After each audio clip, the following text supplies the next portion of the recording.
నాగర్ కర్నూలు జిల్లా కల్వకుర్తిలో మలక్పేట యశోద ఆసుపత్రి వైద్యులు పాము కాటు ప్రభావాలపై మీడియా సమావేశం నిర్వహించారు. పాము విష ప్రభావంతో ఛాతీ నొప్పి, స్పృహ కోల్పోవడం, శ్వాస తీసుకోవడంలో ఇబ్బంది వంటి లక్షణాలు కనిపించవచ్చని తెలిపారు. వీటిని గుండెపోటుగా భావించకుండా వెంటనే సమగ్ర వైద్య పరీక్షలు చేయించాలని సూచించారు. వంగూరుకు చెందిన 48 ఏళ్ల శేఖర్కు అందించిన అత్యవసర చికిత్స వివరాలను వైద్యులు వెల్లడించారు. స్నేక్స్ లో 2 లక్షణాలు కూడా కలిపి రావచ్చు.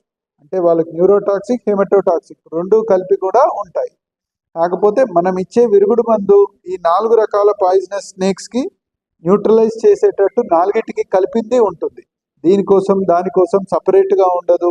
పాము కరవగానే అది ఏ పాము ఏంది అని తెలుసుకోవడానికి ఆ పాము వెనుక పోవాల్సిన అవసరం లేదు.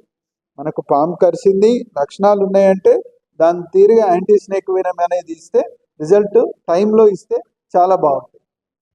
మమతా హాస్పిటల్ అండ్ మహితా హాస్పిటల్కి వస్తుంది.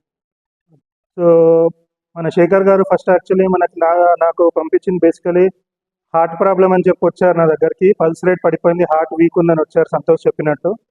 సో అన్నీ హార్ట్ బీటింగ్ డౌన్ కావడం లేదా హార్ట్ వీక్ కావడం కానీ అన్ని హార్ట్ ప్రాబ్లమ్సే కాదు. కొన్నిసార్లు వెరీ రేర్గా స్నేక్ బైట్. ఈ స్నేక్ బైట్ ఏం చేస్తుందంటే మనకి హార్ట్ మజిల్ ఇన్ఫెక్షన్ చేస్తుంది, మయోకార్డైటిస్ అనే ప్రాబ్లం రావచ్చు. లేదా కొందరికి ఏమైతే అంటే సడన్గా మన బాడీలో క్యాటకోలమిన్స్ అని రిలీజ్ హైదరాబాద్